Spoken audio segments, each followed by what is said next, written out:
नमस्कार साथियों, जैसा है कि आपको पहले ही बता रखा था कि आज का हमारा जो टॉपिक रहने वाला था, टॉपिक क्या था हमारा सेलों का संयोजन। सेलों के संयोजन में आज हम लोग क्या सीखेंगे, एकदम लेटेस्ट वीडियो प्रोवाइड कराएंगे आपके लिए। वो होगी क्या, हमारी श्रेणी क्रम संयोजन और सेलों का पार्श्व क्रम या समांतर क्रम संयोजन। इसमें हम लोग सीखने वाले क्या है, आज सबसे पहले तो श्रेणी क्रम संयोजन सीखेंगे। ठीक है, आपको बता दें हमने आपके लिए क्या पढ़ाया था, सेल पढ़ाया था। सेल में हमने आपको क्या बताया था कि सेल एक बहुयुक्ति होती है जो रासायनिक ऊर्जा को विद्युत ऊर्जा में बदल देती है। आगे क्या होने वाला था हमारा, आगे हमने आपको बताया था EBR में संबंध। तो सर EBR में संबंध तो हमारा निकल के आया था E बराबर B प्लस की IR।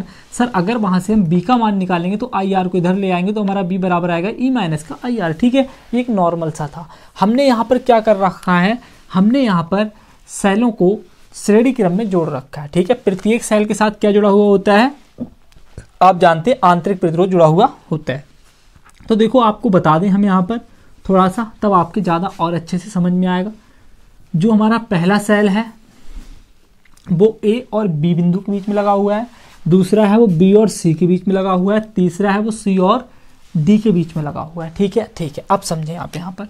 देखो आप यहाँ पर जब समझेंगे थोड़ा सा तो प्रयास करें। सेल का विद्युत वाहक बल क्या होता है, E होता है। तो प्रथम का E1 हो जाएगा, द्वितीय का E2 हो जाएगा और तृतीय का E3 हो जाएगा। ठीक है सर, ठीक है। अब आप एक जानकारी और दें हमें, हमने आपके क्या कहा था कि सेल का प्रतीक क्या होता है, सेल का प्रतीक ये होता है, हमेशा याद रखना, कहीं ऐसा बना मिल जाए इस प्रकार से तो आप आंख बंद करके बता देना कि ये क्या है, हमारा एक विद्युत सेल है। क्योंकि विद्युत सेल के साथ हमेशा क्या लगा रहता है, आंतरिक प्रतिरोध लगा रहता है। तो यहाँ पर क्या आएगा, हमारा R बना जाएगा प्रथम सेल के लिए, इसके लिए R2 आ जाएगा, इसके लिए R3 हमारा पहले से ही लिखा हुआ है। ठीक है, ज़्यादा हमें स्पेस में जाने की आवश्यकता है नहीं। अब सुनो, अब क्या है, देखो हमने क्या किया है, यहाँ पर एक तुल्य परिपथ बनाया है। इस पूरे परिपथ के बराबर एक पूरा एक हमने तुल्य परिपथ बनाया है। यहाँ पर देखो, आप कहोगे सर ये तुल्य परिपथ क्या होता है, हम आपको बताते हैं तुल्य परिपथ क्या होता है। हमने एक ऐसा सेल लिया है, सर क्या लिया है, हमने एक ऐसा सेल लिया है जिस अकेले सेल की क्षमता इन सभी सेलों की क्षमता के बराबर, जितने सेल लगे हुए हैं इन सब की क्षमता के बराबर है अकेले इस सेल की क्षमता। ठीक है, प्लस माइनस हो जाएगा इधर। ठीक है, और यहाँ मतलब इसका जितना भी विद्युत वाहक बल होगा इन सभी सेलों के विद्युत वाहक बलों के बराबर होगा। सर ये बात भी आप याद रखना। ठीक है, इन सभी का जितना आंतरिक प्रतिरोध है इस सेल के आंतरिक प्रतिरोध की कैसा होगा, बराबर होगा। इन सभी बिंदुओं के बीच में जितना विद्युत वाहक बल है, या फिर कह सकते हो आप जितना विभवांतर है, वो सभी विभवांतर अकेले इस सेल के विभवांतर के बराबर होगा। मतलब यहाँ विभवांतर क्या होगा, बिंदु बदल रहे हैं हर जगह पर। A से B के बीच में पहला लगा हुआ है, B से C के बीच में दूसरा लगा हुआ है, C से D के बीच में तीसरा लगा हुआ है। तो सर इसका मतलब क्या हुआ, बिंदु बदलने पर विभवांतर बदलते हैं लेकिन धारा नहीं बदलती है। तो यहाँ क्या बदल रहा है, विभवांतर बदल रहा है। यहाँ से यहाँ तक विभवांतर कुछ और होगा, यहाँ से यहाँ तक विभवांतर कुछ और होगा, और यहाँ से यहाँ तक विभवांतर कुछ और होगा। सर आपको बता दें हम बहुत अच्छे से, इस अकेले का विभवांतर इस पूरे परिपथ में लगने वाले विभवांतर के बराबर होगा। ठीक है, कैसा होगा, बराबर होगा। ये बात आप ध्यान रखना। मतलब कहाँ से कहाँ तक विभवांतर होगा इस परिपथ में, A से D तक विभवांतर होगा। तो सर इस विभवांतर, इस परिपथ का भी, इस तुल्य परिपथ जो है इसका विभवांतर भी कैसा होगा, A से D के बीच के विभवांतर के बराबर होगा अकेले ही। हम कह सकते हैं कि तुलना करने पर E जो है तुलनात्मक रूप से बराबर मिला हमें, किसके, इन तीनों सेलों के विद्युत वाहक बलों के। R भी तुलना करने पर कैसी मिली हमें, बराबर मिली, किसके, इन तीनों सेलों के आंतरिक प्रतिरोध के। तो इस प्रकार से आप ध्यान रखना चीज़ों को। ठीक है, अब सुनो आप लोग अच्छे से। देखो हम प्रथम सेल के लिए कार्य कर रहे हैं, किसके लिए, प्रथम सेल के लिए, प्रथम सेल के लिए। जब हम प्रथम सेल के लिए कार्य करेंगे तो आप समझो हमारा प्रथम सेल के लिए क्या होगा। देखो सर प्रथम सेल के लिए हमारा हो जाएगा, यहाँ पर आपको इस फार्मूले से चलना है, विभवांतर बदलना है तो हम विभवांतर ही याद करते हैं। तो हमारा B बराबर, मतलब प्रथम सेल के लिए क्या हो जाएगा, देखो प्रथम सेल A B के बीच में लगा हुआ है तो विभवांतर हो जाएगा हमारा B A B, है ना। आगे हमारा क्या आएगा, E है यहाँ, लेकिन यहाँ E1 है। सर क्या है, E1 माइनस है वहाँ आई है और यहाँ भी सर क्या है, हमारी आई ही धारा है। वहाँ आर है लेकिन यहाँ क्या है, हमारा R1 है। आप बताओ क्या इसे हम इस प्रकार से लिख सकते हैं, BA माइनस BB। मतलब ये हुआ कि धनात्मक प्लेट का विभव और ऋणात्मक प्लेट के विभव के अंतर को ही हम क्या कहते हैं, विभवांतर कहते हैं। सर आप ऐसे ही बोल सकते हो, विभवों के बीच के अंतर को ही हम विभवांतर कहते हैं। तो हमने क्या ले लिया कि नहीं, दो बिंदुओं के बीच के विभव के अंतर को ले लिया, उसी को हम क्या कह देते हैं, विभवांतर कह देते हैं। तो यहाँ हमारा क्या आ जाएगा, E1 माइनस IR1। और सर ये हो जाएगा हमारा समीकरण नंबर 1। ठीक है सर, ठीक है। आगे हम चलते हैं द्वितीय सेल के लिए। किसके लिए, द्वितीय सेल के लिए। तो समझे आप, हमारा द्वितीय सेल के लिए क्या हो जाएगा, द्वितीय सेल के लिए आ जाएगा BB। देखो दूसरा किसके, BC के बीच में है, VBC हो जाएगा हमारा, है ना। और क्या आएगा यहाँ, E2 आएगा माइनस का IR2 आएगा, क्योंकि यहाँ धारा तो आई ही है लेकिन आंतरिक प्रतिरोध R2 है। इसे हम इस प्रकार से लिख सकते हैं, BB माइनस का BC और बराबर हमारा क्या रहेगा, E2 माइनस का IR2। और समीकरण हो जाएगी सर ये हमारी दूसरी। ठीक है, इसी प्रकार से हम तीसरे सेल के लिए कार्य करेंगे। किसके लिए, सेल के लिए। और देखो जब हम तीसरे सेल के लिए कार्य करेंगे सर, हमारा तब क्या आएगा, हमारा तब आएगा V।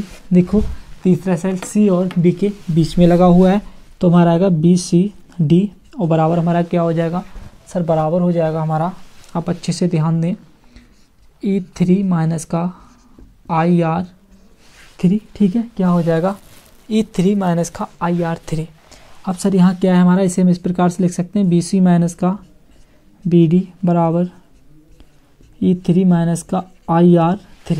आप कहोगे हाँ सर हम इसे लिख सकते हैं इस प्रकार से, इसे हम कह देंगे समीकरण नंबर 3। ठीक है, अब आप लोग थोड़ा सा ध्यान दो, ध्यान इतना दोगे आप लोग कि हम क्या करने वाले हैं, समीकरण 1, 2, 3 को जोड़ने वाले हैं। ठीक है, यहाँ लिखोगे आप लोग समीकरण 1, 2 व 3 को जोड़ने पर, क्या करने पर, जोड़ने पर। देखो हम लोग इसे जोड़ रहे हैं, तो जोड़ने पर हमें क्या प्राप्त होगा वो भी आप गौर से देखें। देखो यहाँ हमें प्राप्त होगा, पहले हम किसे जोड़ रहे हैं, इस वाली साइड को जोड़ रहे हैं, उसके बाद इस वाली साइडों को हम जोड़ लेंगे। ठीक है, तो यहाँ क्या है हमारा, BA माइनस BB बराबर हमारा क्या है, बराबर है हमारा E1 माइनस का IR1। ठीक है सर, ठीक है। लेकिन सर एक काम करो, हमने कहा था पहले इस वाली साइड को जोड़ ले रहे हैं, तो आप लोग एक काम करो, पहले किस वाली साइड को जोड़ लो, इस वाली साइड को पहले पूरी तरीके से फुल्ली फाइनल तरीके से जोड़ लो। ठीक है, देखो यहाँ पर जब इसे जोड़ेंगे, थोड़ा नीचे लिखो, हमारा उधर भी परिपथ बना हुआ है, यहाँ से हम लोग लिखते हैं, हमारा क्या है, BA माइनस BB बराबर हमारा, इसे जोड़ना है सर, हमें क्या करना है, जोड़ना है, तो प्लस यहाँ हमारा क्या आएगा, V माइनस BC प्लस, इसे जोड़ लो, हमारा क्या आएगा, BC माइनस BD और बराबर हमारा क्या हो जाएगा, E1 माइनस IR1 प्लस, यहाँ हो जाएगा हमारा E2 minus IR2 plus E3 minus IR3। Sir ये आ जाएगा हमारा, यहाँ देखो कुछ कैंसिल हो जाएगा, पॉजिटिव नेगेटिव, नेगेटिव पॉजिटिव, है ना, ये कैंसिल हो गया। हमारा बचा क्या है यहाँ पर, BA माइनस BD बचा, बराबर हमारा इधर क्या बचा, देखो जो विद्युत वाहक बल हैं उन्हें मैं एक साथ कर ले रहा हूँ, E1 प्लस का E2 प्लस का E3 बचा क्या हमारा, IR1 IR2 IR3 माइनस का IR1 बचा, माइनस का IR2 बचा, माइनस का IR3 बचा। सर यहाँ देखें आप, BA माइनस का BD बराबर हमारा यहाँ क्या बचा, E1 प्लस का E2 प्लस का E3। यहाँ से सर हमारा क्या है, माइनस का I कॉमन है, तो माइनस का I हम कॉमन ले लेंगे, हमारा बचा क्या, R1 प्लस का R2 प्लस का R3। ठीक है सर, ये हमारा बचा, इसे हम कह देंगे समीकरण नंबर 4।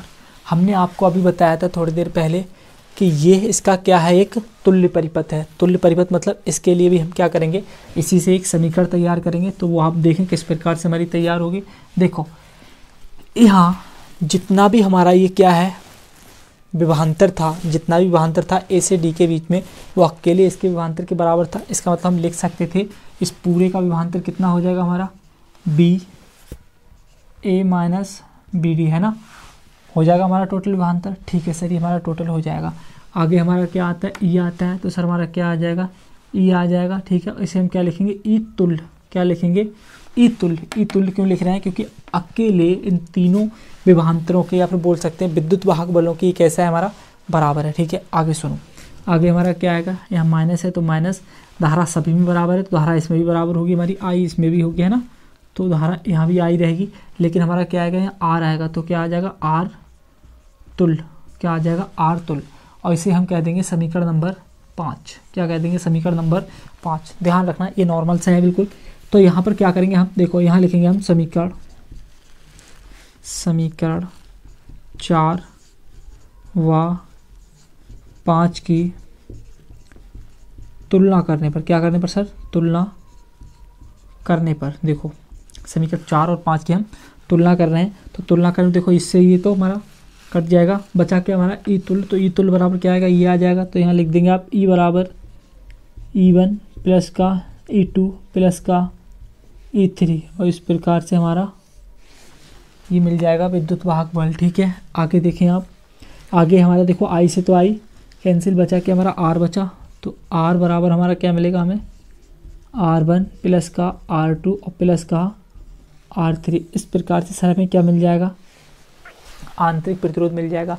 तो क्या होता है, यहाँ विद्युत वाहक बल और आंतरिक प्रतिरोधों के हमें क्या प्राप्त हो जाते हैं, फार्मूलेज प्राप्त हो जाते हैं, किसके माध्यम से, सेलों के श्रेणी क्रम के माध्यम से। ठीक है, तो फटाफट से आप इसे नोट करें, मैं अगला टॉपिक लगवा रहा हूँ जो हमारा क्या है, पार्श्व क्रम संयोजन। ठीक है, आप लोग जल्दी से इसे क्या कर लें, नोट कर लें।